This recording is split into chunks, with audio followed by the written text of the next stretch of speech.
ঝিনাইদহের মহেশপুর উপজেলার সীমান্ত এলাকায় ভারতের দখলে থাকা কোদলা নদীর ৫ কিলোমিটার উদ্ধার করেছে বিজিবি। স্বাধীনতার পর থেকেই নদীটির বাংলাদেশ সীমান্তের ওই অংশ দখল করে সেখানে আধিপত্য বিস্তার করে আসছিল ভারতের বিএসএফ।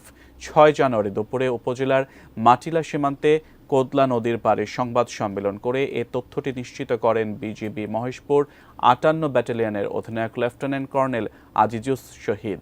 কিভাবে বিএসএফ থেকে বাংলাদেশের সম্পত্তি দখলে আনলো বিজিবি, বিস্তারিত থাকছে লিমা সায়ন্তীর রিপোর্টে। মহেশপুর উপজেলার সীমান্ত এলাকার কোদলা নদীতে বাংলাদেশিরা গোসল ও মাছ ধরতে গেলে বাধা দিত বিএসএফ। এ নিয়ে দুদেশের নাগরিক ও বিএসএফ এর মধ্যে একাধিকবার বাকবিতণ্ডাও হয়েছে। বিষয়টি বিজিবির মহেশপুর ৫৮ ব্যাটালিয়নের নজরে আসলে খোঁজ খবর নিতে থাকেন তারা। নির্মাণ কাজেও আমি বেছে নেই CSRM TMT 500W, committed for better still।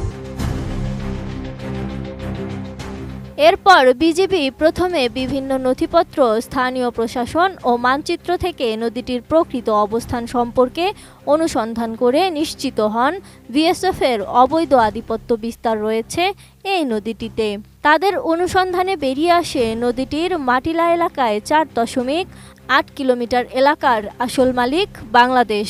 ১৯৬১ সালে প্রণয়ন করা মানচিত্র অনুসারে নদীর ৪.৮ কিলোমিটার বাংলাদেশের ভেতর পড়েছে। বিষয়টি নিশ্চিত হওয়ার পর দখলের বিষয়ে বিএসএফ এর কাছে প্রতিবাদ জানায় বিজিবি। পাশাপাশি বাংলাদেশ অংশে নিজেদের আধিপত্য বিস্তারে তৎপর এবং ওই এলাকায় টহল জোরদার করেন বাংলাদেশ বর্ডার গার্ড জওয়ানরা।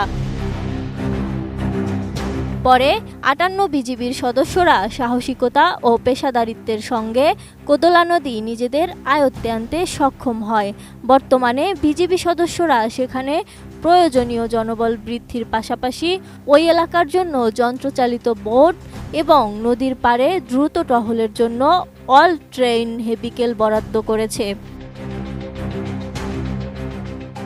৬ জানুয়ারি সন্ধ্যায় বিজিবির মহেশপুর ৫৮ ব্যাটালিয়নের পক্ষ থেকে পাঠানো এক সংবাদ বিজ্ঞপ্তিতে বলা হয়, ৭১-এ মুক্তিযুদ্ধের পর ভারতের সীমান্ত এলাকায় বসবাসরতরা শূন্য রেখা ছেড়ে বাংলাদেশের অভ্যন্তরে চলে আসেন।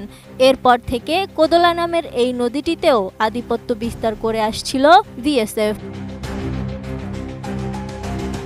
বিজিবির সাহসিকতায় নদী নিজেদের দখলে আসার পর বাংলাদেশিরা এখন নদী ব্যবহার, মাছ ধরা ও নদী তীরবর্তী জমি চাষাবাদ শুরু করেছেন। এরপর থেকে ভারতীয়দের আর আনাগোনা দেখা যাচ্ছে না বলে বিজিবির সংবাদ বিজ্ঞপ্তিতে বলা হয়েছে। Lima Sayanti, ATN news.